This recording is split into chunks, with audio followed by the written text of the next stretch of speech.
Good morning, and welcome to a rainy, doom and gloom Cape Town morning. As the first time that I am doing the stage dives on the road in a different environment, so it's quite a different experience for me this morning. I hope you are all well, having a great time. We're finally into winter. I hope you can all hear me. I have a brand new setup on the road traveling. So something different today. It's been quite a unique morning.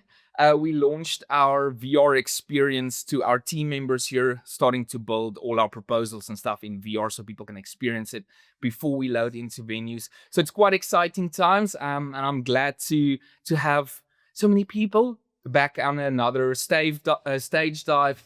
And today is going to be a little bit different. It's not going to be the usual approach that we have.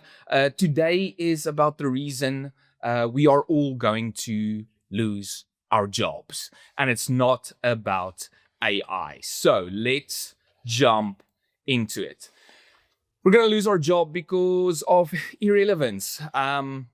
It's not based on becoming irrelevant due to tech, but it's based on the audience expectations. We know the world is changing. We can see how people are starting to think different about things. A lot more emotion is going into things, and people want to feel and connect with people. So today I want to share the AI tools that you can use to move a little bit faster so that you can focus on the things that is most important, and that is our audience, because we all have the ability, but we have to take responsibility that ultimately leaves long-lasting positive change. So it's not about cutting corners. We need to retain that human thinking, that thing that makes us special. But the tools that I want to share with you, so many people have asked us, can you do one on AI? Can you do one on AI? What's the newest AI thing?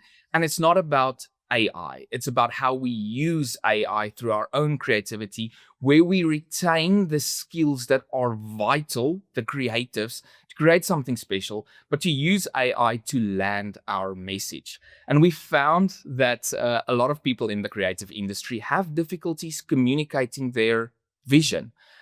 It's easy for us to have this thing in our minds, but we can't always tell people. And that's where AI comes in, and where it will leave a long lasting impact for you as well as your audience members. So today, I have 4 phases of using AI that you can use to create moments of wonder. Phase 1 is to think like and I'm blanking it out so that you stick around until the end. Phase 2 is to collaborate with and phase 3 is to augment, not But phase 4, I'm keeping off the pages, and it'll be revealed as a little bit of a secret right at the end. So I'm going to jump straight into it. First thing is phase 1.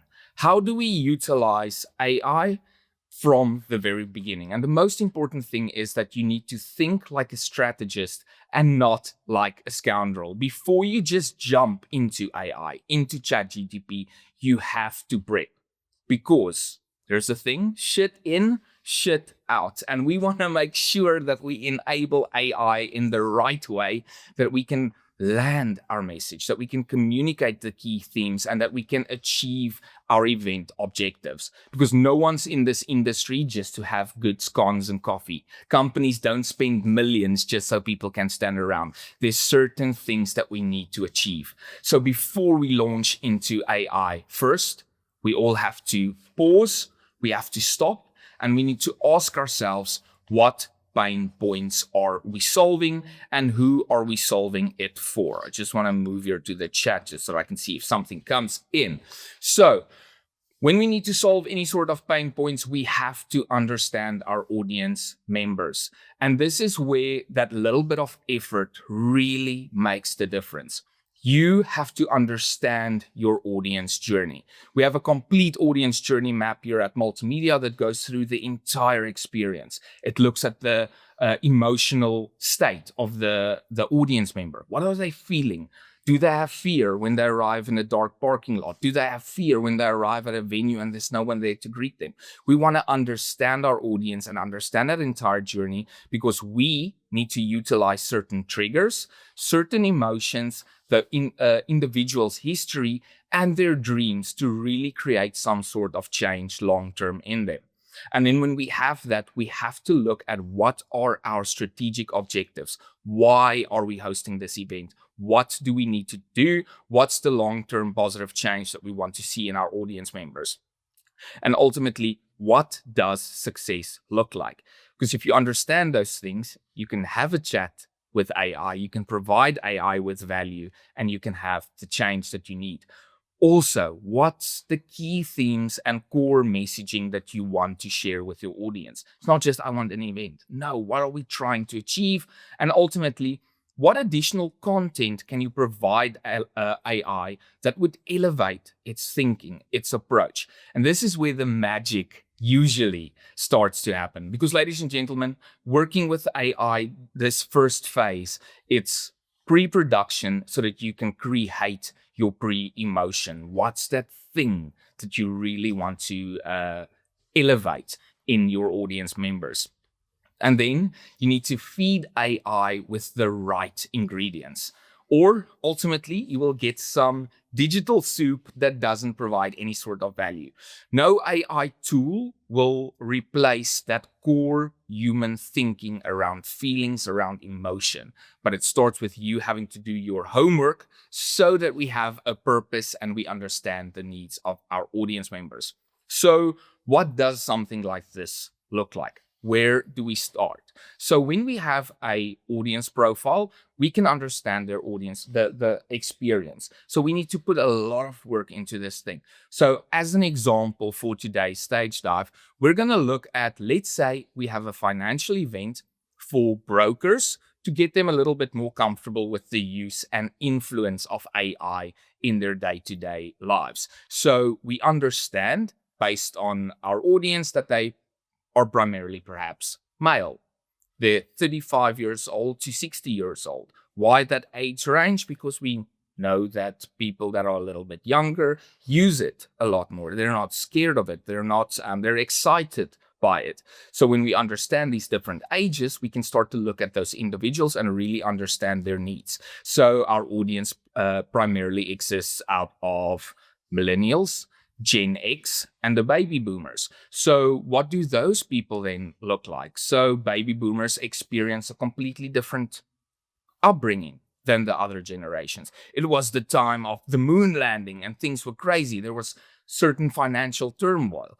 The Gen Xers experienced the start of the internet. They remember floppy disks. They know that dial-up was amazing. Even most of us now would die if we have to deal with dial-up. And there's a strange time when the first ATMs also came out, which is something that we don't think about. It's just for some of us, like me, it's always been there. And then we have the millennials, mobile phones, and mix it back in the day. We had iPods and iPhones and depression and anxiety and all these things that create us and make us who we are. And the elder millennials will remember things like VHS. So how do we use these things to make something special? Because we need to take the audience on this journey, but there's different things that the most of us experience. Different times, 2008 financial crash. What does that do to people? And then most of us lived through Kwaito and experienced Brenda Fassie and Sunday Times and the height of 5FM. What do we do with those things? It's important to know them so that we can utilize them. So based on these things, we can then say, okay, what are the certain emotional triggers that our audience have? What makes them sit upright? What makes them listen? A baby boomer wants to feel respected for their experience. They worked hard. They don't want to be left behind. They want to know that AI can support them and not erase their trusted skills that they have. Gen X wants control over outcomes. They don't just want hype. They want ROI. They want to experience real value in the real world. And a millennial might want to feel empowered. They might want to, or they see AI as this inevitable thing. They know it's going to influence them because they've seen all these changes, but they want ethical clarity. They respond to community and purpose-driven experiences. So why do these things matter? Because we need to use those things to create different elements, and it starts to then lead into the themes that we think about. When we understand our audience, we can create themes that runs all through the different generations. So now we have all-inclusive themes. And what we do, we use our own minds and we say, okay, I understand these things. I have AI, I have my brokers. So the theme is human after all. We focus on emotional intelligence and ethics, or future-proof yourself, or broker 3.0, those normal things that pop up. And when we look at the sub themes for our audiences, experience meets innovation, or the golden standard goes digital, or beyond the buzz. We think in a very normal way because it's easy for us to understand, but it's important to put this work in because it provides context around how we can use AI to create something special. And then we also need our event objectives. It's pointless going into an AI experience if you're not able to tell it exactly what you want to achieve from such a thing. So if we look at this event and we kind of understand our audience and we kind of understand that we need to enable these people to think better about AI, we can say, as an example, objective 1 is to create an increase in the use of AI post-event. We want to drive a AI tool engagement so that people can demo things and utilize them. We might want to bridge generational gaps between our audience, but still, all these things are very normal and it's things that we're used to. This is how we build our things. But then we also need to look at the golden thread of our entire event. What key messaging do we kind of want to take through this entire experience? Because, ladies and gentlemen, AI is not a threat. It's a partner that you can utilize. So when we need to have a conversation with, let's say, the baby boomer generation, how do we utilize this to encourage them to build a system that helps them scale? How do we communicate to the Gen Xers that AI frees you to be able to build relationships with people? And how do you communicate to millennials that AI gives you superpowers? The message ultimately that we want to have in a golden thread with something like this is AI is here to assist and not replace. The intent is to shift from fear to curiosity, but it's things that we know. We're used to this kind of thinking. This is what this session is about, but we're still in phase 1. It's still about us. It's still about the way that we think about these things and giving it the value that it needs to really create something special.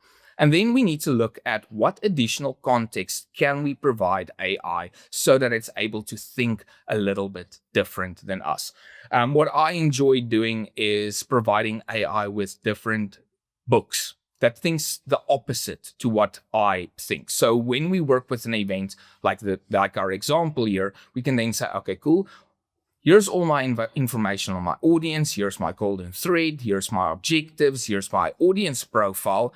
But compare it against a book like Life 3.0 that is about AI is ultimately going to destroy humankind. Or compare it against a book like Bullshit Jobs, which is all about certain jobs don't have purpose and we're just doing them to ultimately do them. Because when you provide this different way of thinking, it takes a different viewpoint. And why is that important? Because then we can create something special. Because if we don't do that and we just go with the normal way, the way that we always think, all our events, when it comes to being an AI event, would look like this.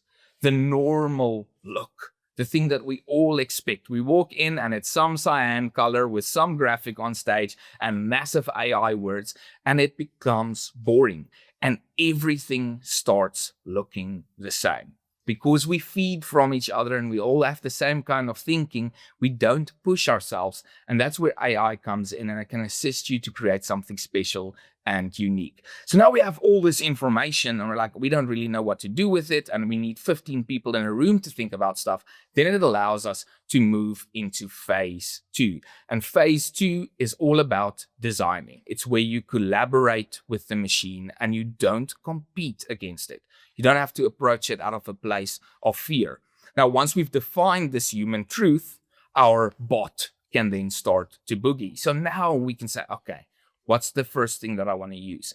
In my example, we're going to use ChatGTP and we're going to throw all this information towards it and we're going to let it hallucinate. That's what it does best. It thinks about things. And then we can take it and we can refine it with intent to create something that's special. So as an example, ChatGTP, well, I had a conversation this morning and the comment was, I use ChatGTP to change my email or make it better. And there's so much more that you can do with it. So as an example for today, we take ChatGTP and we start with a little bit of a special source, a basic prompt of what your event is all about. So what I did here is I took that information. This is our theme. It's a financial event for brokers between a certain age set. The different generations are X, millennials, and baby boomers.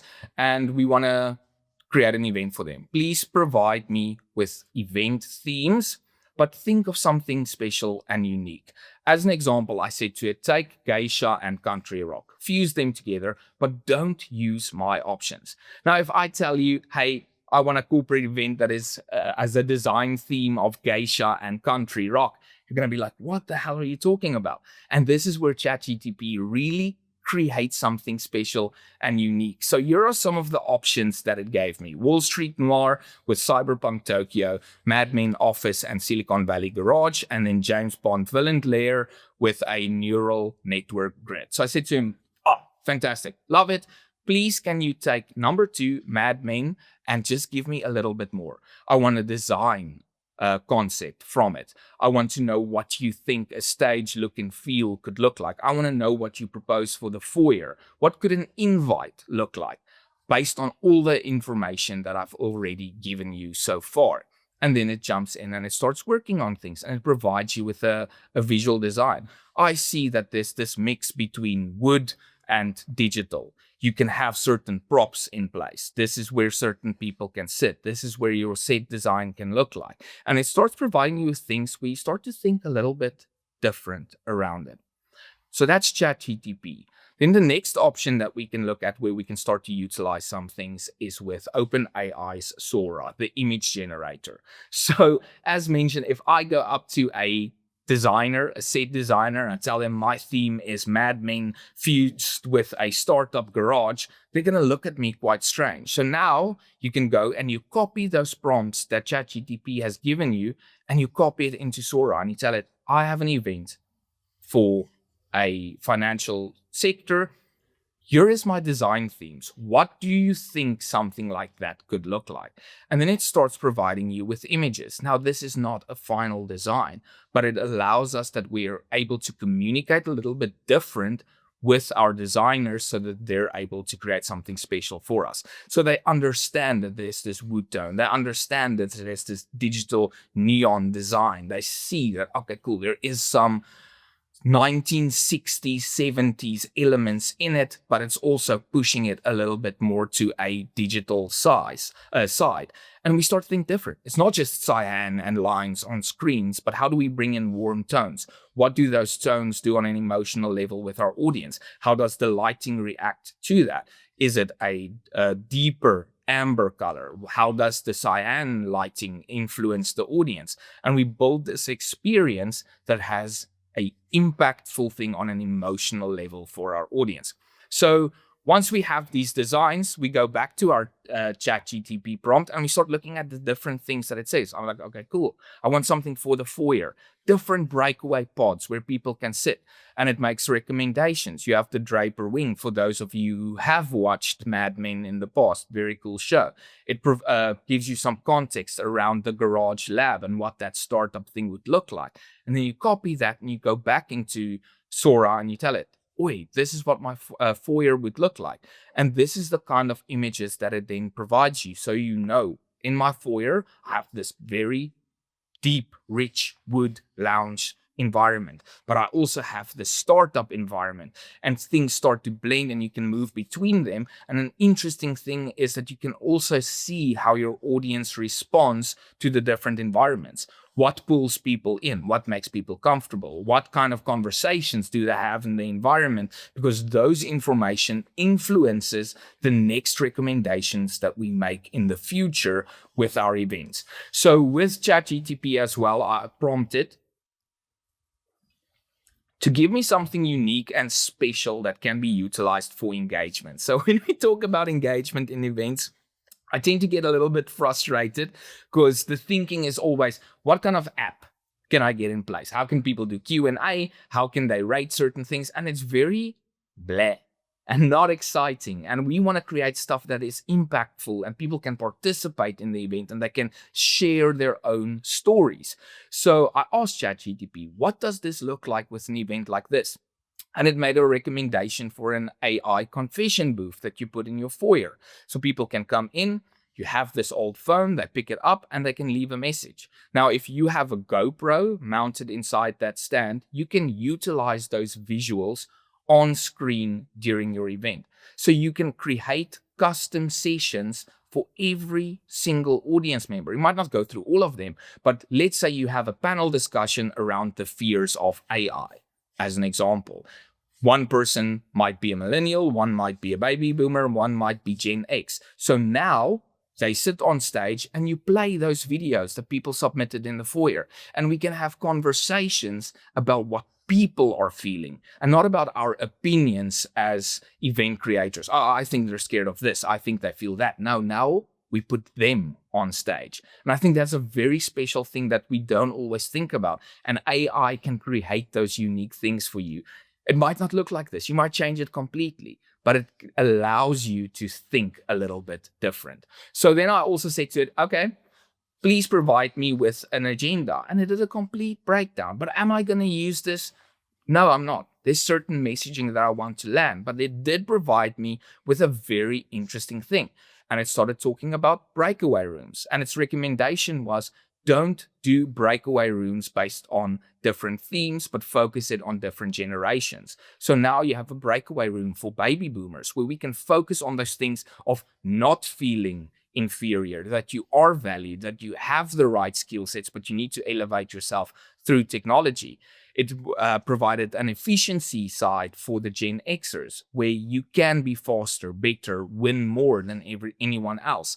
And it provided a future-focused, purpose-focused solution for the millennials. And it was interesting because I never thought about breaking up my groups in that kind of thing. It was always just like, okay, we have breakaway rooms, there's different slots, people can choose where they want to go. But now you can focus your message on the right people and you can create an experience tailored around their own personal needs. And you don't know, some people might prefer to go to one of the other sessions, and that's fine. That's cool. And then ultimately, it then told me that everyone needs to come back together and communicate or close up the session for the day.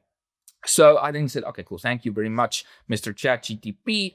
Please provide me with a speaker briefing document on all the information that we've discussed so far. And then it popped out quite a great document. And I think like if this is the only thing we start using, that would be phenomenal.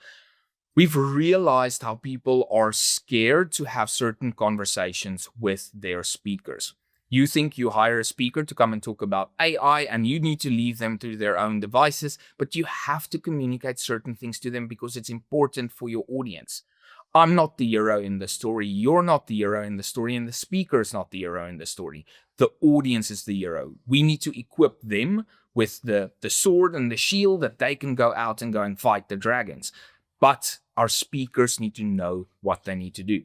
So this document made a recommendation of communicating the event purpose and strategy. And yes, we can change this, but it starts to guide you into a certain direction where you're able to provide value. Then it made recommendations on the core narratives, the golden threads.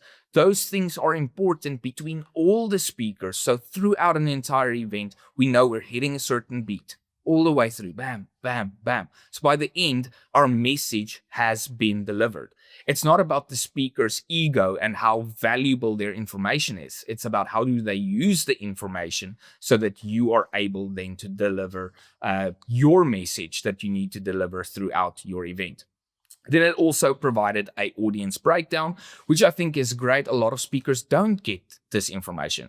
They know it's a financial event, they know it's brokers, but they don't know the layout of the different people. And obviously, when you have a RSVP system and you're able to provide decent ages, sex breakdown, race breakdown, these people can start to really create something that's special and unique. And we're able to communicate to them what these different groups are and what the important hook points are in their talk to really lock in people and grab their attention.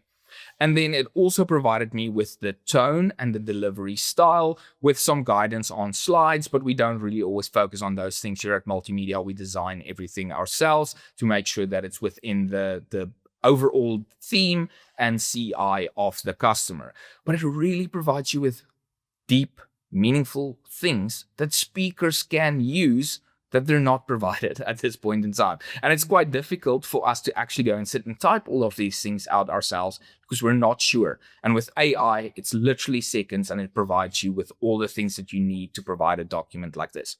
Now we have all of these things, but we still need to communicate it to other people. We still need to have conversations, color in our vision, and inspire our creatives to create something special and unique. And that takes us into our next piece of software that we can use, which is called storyboarder.ai.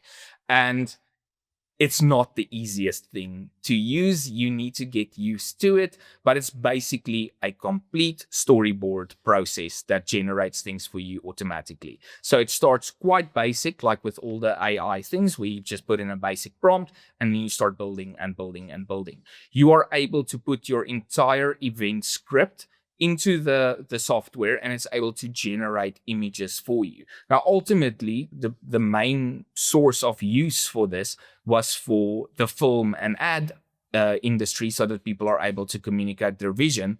But I've started using it at the beginning of this year to design audience journeys and be able to show a client, okay, this is what I have in mind with your set. Because if I start talking about theater sets within a corporate event, people are, oh, I don't really get it. But now visually, I can show them. This is the framework that we're working in. It's not the final thing. It's an inspirational tool so that people can think and look long-term and different at the different things. Because at this point, we aren't designing the show. We're designing a mood, an experience, a feeling. And ultimately, it needs to be one that is designed around the audience to get them to care about what we have to say, get them to believe in what we have to say. Then we need to tell them what they need to know. And then ultimately, we still need to tell them what they need to do. So, ladies and gentlemen, why care about something like this? Because ultimately, if you have to communicate to someone that you have an event that is about the 1950s retro diner and a jungle safari theme, it's going to be quite difficult to share that. If you need to tell people that you have an event about mythical Olympus and Barbie, I can kind of explain that, but it becomes difficult. Steampunk Miami is something that we can kind of understand, but giving someone an image, they're like, oh, cool, sweet, I get it. If you have a theme of Instagram travel influencer meets Japanese kawaii and pinup girl, people are a little bit confused. But ChatGTP and Sora is able to generate images that you're able to understand. You can say to your decor people, this is what I want. You can say to your technical people, this is what I want. You can say to your content people, this is what I want.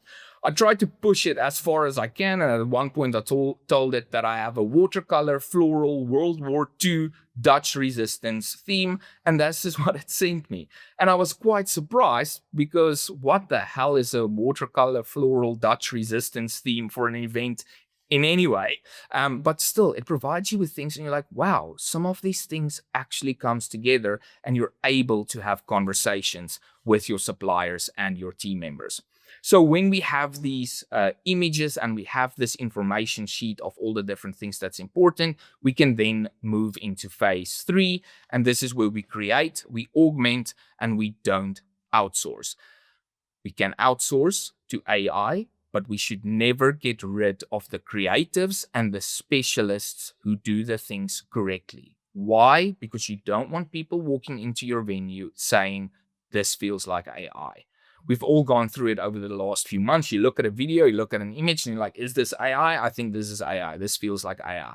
And it kind of destroys everything that we're building towards. And it's quite an interesting thing, sidestepping here a little bit. I've put a lot of thinking into what is the future of events? What does things look like? And with the rate at which AI is currently moving, events are going to explode tremendously because no one's going to trust things that they see online.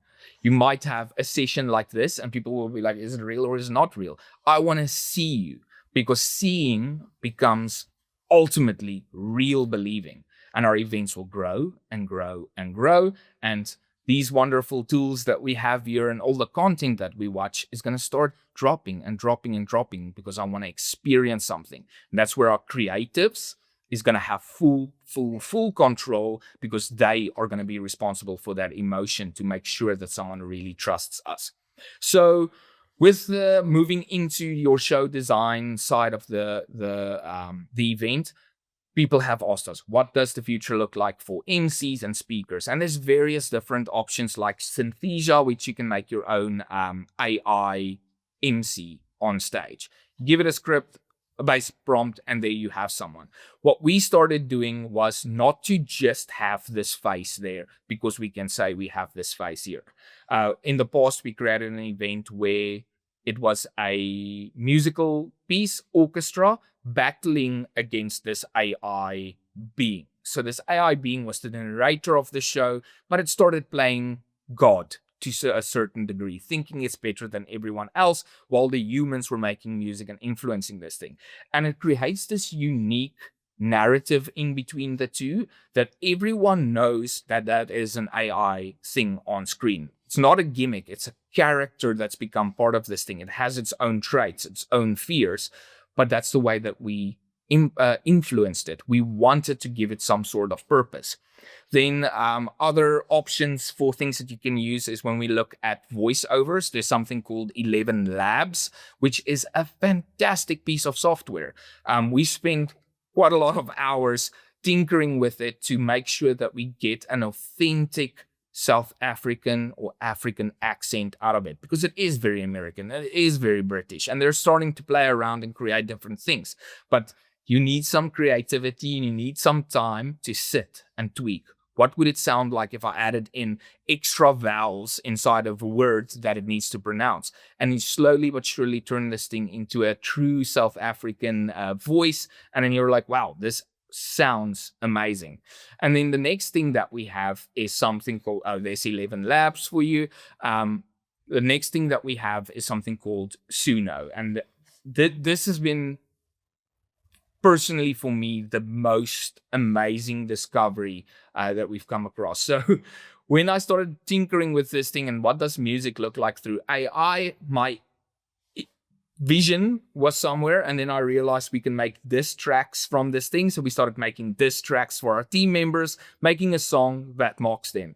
And when you do that, you start playing around, you're realizing different things, and you start to see that, whoa, this is insane. We created a Afrikaans song about one of our team members who live in Worcester, and it's an Afrikaans song. Like it's a proper Afrikaans song. I created a musical theater piece about an individual in the industry, and it's impressive. It has choirs, it has strings, it's deep and impactful. But how do we actually use it? What's the purpose for this? So when your audience walks into a venue and they sit down and you have background music playing, no one is actually properly listening to the music. It's just there. They're having chats and all of those things, but it's 30 minutes, 15 minutes. That is a perfect opportunity for us to land our message with our audience in a brand aligned way. So you, through Suno, can create custom music for your event. You take your event objectives, you take your messaging, you put it into Suno, and it provides you with a song. It's the lyrics, the music. You tell it needs to be soft rock, 1980s vibe, and it provides you with the music. I'm not going to share the music. I have licensing to use it, but I don't want to put it on a recording and then one of you goes up and posts it online and then I need to deal with the drama of licensing disagreements, but you get free credits on it. Like if there's something that you do today, go onto this site and play with it. It will blow your mind. Yesterday, I went onto a corporate's website. I copied their vision and mission and I just pasted it into the thing. And I said to it, okay, cool. I want the Amapiano song, South African accent. And it provided me a complete song. And I sat there and I was like, this is a freaking epic song for walk-ins. And your audience won't necessarily realize it. It'll just be something in the background that's aligned with your brand. Now, obviously, if you start including key messaging phrases in it, they might pick up. They might not pick up initially, but during tea or lunch, they're going to be like, whoa, did you hear that? That song is saying exactly what they said on stage. And you can use it to build your walk on music and everything, and you make it aligned with your event. You can create different personas. So you save it as a persona and all your songs sound the same. Same tone, same vocals, but your lyrics change and your music changes. And I have to say, like, if I could choose a different career, it would be making music with this thing for corporate events because it's such a special thing to utilize. Now we have all of these things, but we have to bring them to life. We need those human skills, the creative flair, the production magic, because AI will give you 80%. It's not going to give you the 100%. You need that 20% that really makes a difference. There is a emotion, a heartbeat, a lock-in with something that a human being creates that AI can't do. For this entire presentation, I've been using images generated by AI, and some of them are great, but it lacks this deeper soul. It lacks a human understanding that a designer has. And it comes back to that thing that you don't want your audience walking in and saying, that's AI. You want them saying, wow, this is real. And then that leads us into phase 4. And that is ultimately to deliver. But we want live data and live decisions on site. And this is where it moves away from the software as a service thing, the websites, and leads into the actual technical hardware that we have available at multimedia. So we have something called Audience Insight AI, which is sensors that we put up into a venue, and it tracks the audience's behavior. It sees if they're paying attention. It sees if they are captivated or detaching from an event. So if we utilize this in our main plenary and our breakaway rooms, we can check our assumptions throughout the event and see if we need to make any sort of change.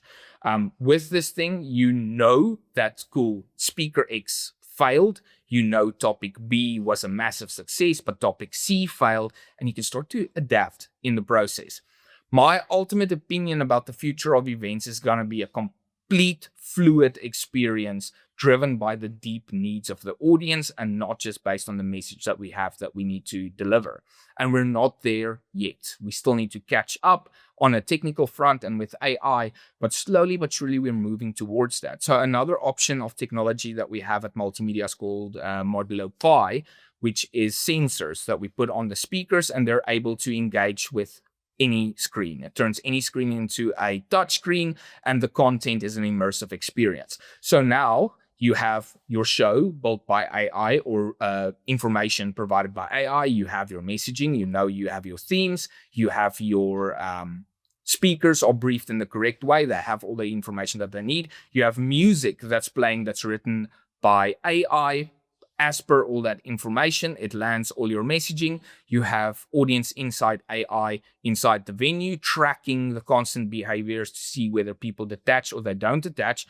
But it comes to that control thing. It can't be linear because then it becomes boring. And Modulo Pi allows us to move away from that. So where a PowerPoint presentation is a linear thing, and you click and you click and you click, Modulo Pi allows you to jump to different scenes in the presentation. So when you see your audience's interest in the tech drops, you skip the tech part in your presentations and you move into the future focused thing or the fears or whatever. And you can take your audience on a journey based on what's important for them.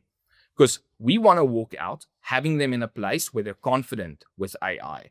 We want them to utilize AI, but it's not about the message that we share. It's about the journey that we take them on to have ultimate long lasting change. And then the last piece of technology is something called Lisa, which is around sound audio. Now with Suno, you can export different stems that I realize. So you can take them on a complete journey. They can hear sound effects from the back there. A voice comes through, you're saying something, and you shift their entire experience. It's not just an immersive experience based on decor, but the content responds differently. The audio responds differently, and they feel it. And we track those things through Audience Insight AI to know if we're making the right choice at the right time. So the best events don't just use AI for the sparkle. They use it to ultimately build story arcs that's able to create long-lasting positive change. When you want to use tech or AI, the tech and AI is not your hero. Your audience is. Tech is the sword, AI is the shield, and you want to equip those people to go on an adventure to create long-lasting change. So next time you're planning an event and CEO, Exco, whoever asks you, please add AI to this, you need to ask, what problem are we solving through AI?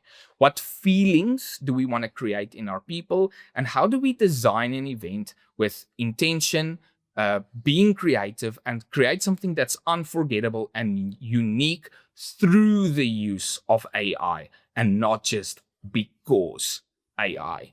Thank you very much, ladies and gentlemen. I hope I could provide you with some valuable tools to assist you on your journey with AI. I hope I could provide you with a unique way of thinking about it. Go to ChatGPT, say, please provide me different themes for this event. See what comes out. Take something you've done in the past. I've done this event 15 times. I want a different theme. See what comes out and have a conversation with it. Treat it like another human being that you are having a conversation with, and not just something that is there to retype your emails. But thank you very much. I hope you enjoyed it.